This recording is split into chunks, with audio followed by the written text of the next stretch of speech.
17 years ago to the day that this man, Henry Aaron, broke Babe Ruth's record. He hit home run number 715 in Atlanta off the Dodgers' Al Downing on April 8th, 1974, and that capped a quest that most people thought was impossible. That's true. I would have to say most people thought that the record of 714 was, no one could break it.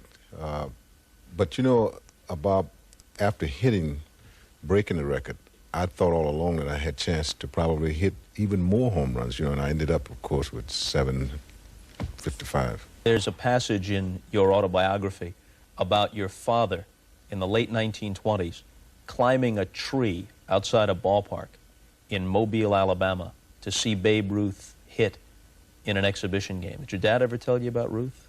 He used to tell me quite often about Babe Ruth. He used to tell me that, you know, if you're gonna be a ball player, you got to be able to swing the bat like Babe Ruth, you know. And I said, well, I don't know. Nobody swings like Babe Ruth. He said, but just try, you know. And he used to tell me, but you know, as you said, he had to climb the tree to watch him because he couldn't get in the ballpark because there was no seats for him.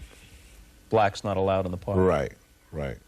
Was he bitter about that, or did he transmit to you a more optimistic view? Did he believe that his son would have a chance someday to play in the major leagues, or did he think the Negro Leagues were your only chance? No, he was not bitter, but he always felt like although baseball was there, and some days somebody's going to come along to prove that blacks can play it as well as white, if given the same opportunity. But he never did think that he didn't know whether that day was going to come soon enough for his son to play baseball.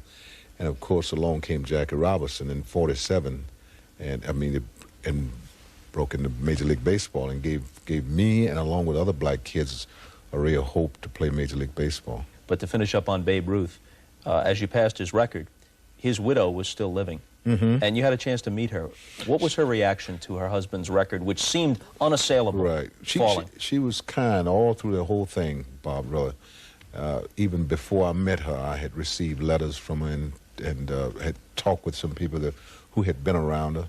And she was not bitter because being a widow of a baseball player, she understood that the only thing that I was doing was playing baseball. But when I met her, she congratulated me and said, hey, he said, congratulations for breaking the record, you know, because she felt like, you know, Babe Ruth was Babe Ruth.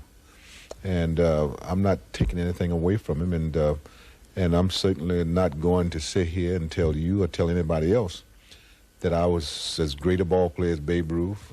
That's for other people to judge me by.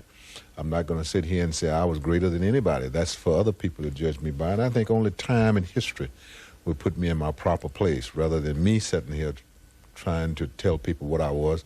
I think eventually people are going to say, well, you know, he belongs where he's supposed to be, on top or second or third. That's where he's supposed to be. Hello everyone, I spend a lot of time trying to get you guys nice videos, so please subscribe to this page. Thank you.